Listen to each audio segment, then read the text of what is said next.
Welcome all to PWJ. The other time we left, we're here doing basic arithmetic operations. I was just thinking maybe we can improve on this. How about we translate all our code or our basic arithmetic programming such that it's packaged, it's in proper modular, smaller, nicer items called functions in Python. So we are gonna translate our basic addition, subtraction, multiplication, division into functions. The way to think about functions is like this. Let me just give an analogy from carpentry. So to hit something, if you want to hit something in carpentry, you need a hammer. So in programming, Python programming, if you need to add two numbers, you need something called probably add2. Depends on the name you can choose to call your function. To subtract, you can say sub3 or sub2 if it's two numbers. If it's three, you can say sub3. Depending, the name really doesn't matter. So let's now start. We are going to subtract two numbers, add two numbers, and then we'll keep going. So let's get our idle editor. Start working. 1 second. So there is our idle editor. Let's start working. So we'll start with a function that adds two numbers. To define a function, you need the keyword def in Python. So we'll say def add2. Add2. Then we'll call our numbers a, comma, b. That is the first number and the second number. Then we'll put here a full colon, then press enter. Then we'll say return the addition of the two numbers. Return a plus b. Then you press enter. You have to press enter at least twice for idle to understand that you are done. Then to add 1 and 2, you just have to type add 2. 1, comma, 2. Then press enter. We get the answer 3. You don't have to define another function for a different addition, another addition of a different set of numbers. So you can say add 2, then you put another set, 10, 6. That will be 16, record back. So you can as well store the returned values of the function into some variable. Say, you can say my sum, assign add 2, then you say put the arguments there, press enter. So now the value is in my sum, so you say my sum to get it. There you have it, it's 8. How about subtraction? We do the same for subtraction. We'll just change the operator from plus to a minus. Error C. We'll add it there, put a minus there, and then for consistency we'll say sub 2 and then press enter twice. Then let's subtract 7 from 10. We'll say sub 2. Then we will say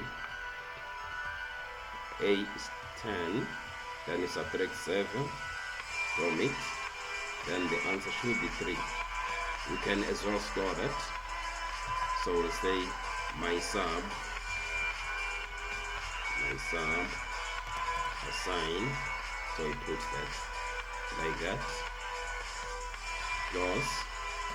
So now the value is in the variable my sum. There you have it, 3. How about multiplication? The same we can do, guys. We just keep going, change the name and change the operator.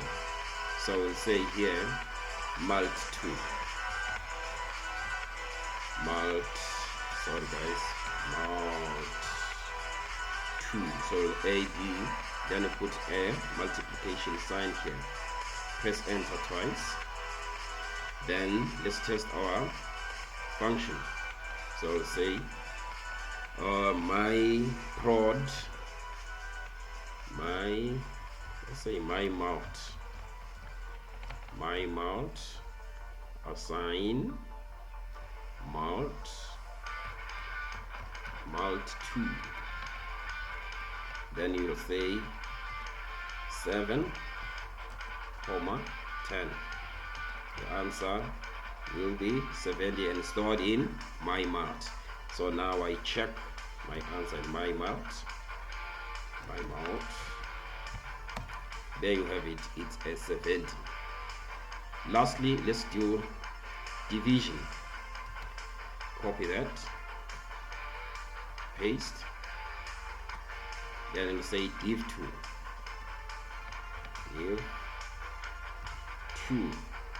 then here put the /, then press enter twice, then let's say 10 divided by 7. See that? Oh, I suggest you start with 20/10, something like that.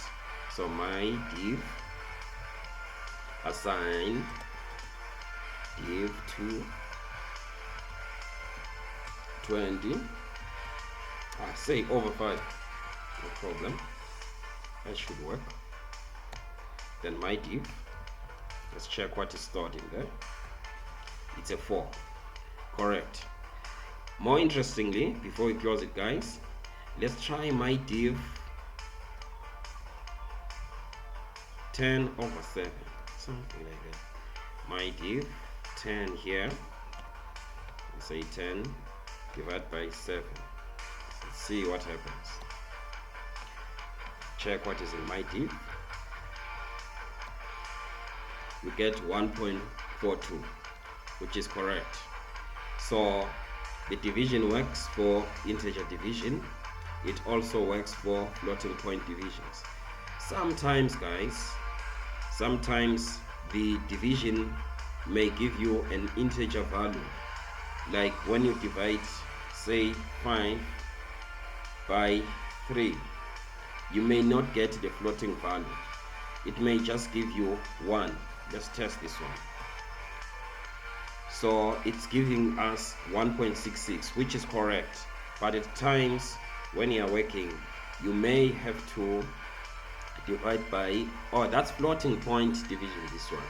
But to specify that you want the integer division of 5 and 3, yes, that's it, guys, of 5 and 3, so that you get 1, you may have to put 2 /. So let's see that 5 /3, or integer division 3, that should be 1. Let's see, that gives us a 1.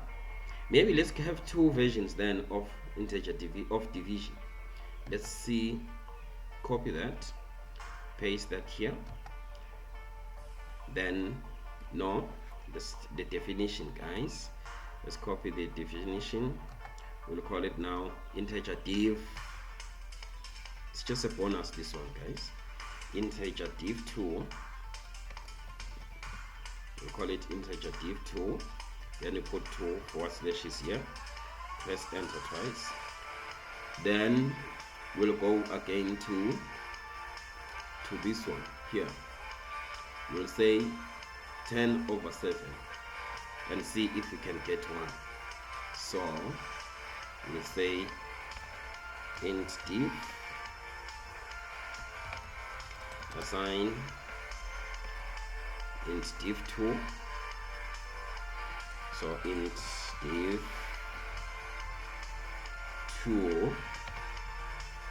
then we'll say 10/7. ideally this one, guys, should give us a 1, an integer 1. Let's see if we get that. So now our 1 should be stored in the variable int div. Let's check what's inside int div. So we say int underscore div. There is our 1. Yes, gentlemen, that is how we do basic arithmetic operations in Python using functions. So in the future, we'd like to do something such that we've got probably one function which says arith2.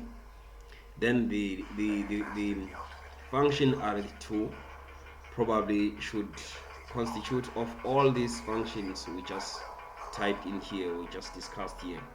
If I say arith2 and then open bracket number 1 comma number 2, then comma will put another argument in the function. Here we'll say something like comma star for multiplication, or comma minus for subtraction. Then if it's a star, that function should be able to generically multiply. If it's a minus, it should subtract. So it will be kind of like, even though we are not yet there, guys, it should be a generic function. So we define it once, and then we give it 3 arguments, being first number, second number, and then the last operator should be the arithmetic operator to execute. So we'll do that one next time, guys. Thank you very much. Thank you for your time. So for now, cheers. Let's see you next time. Goodbye.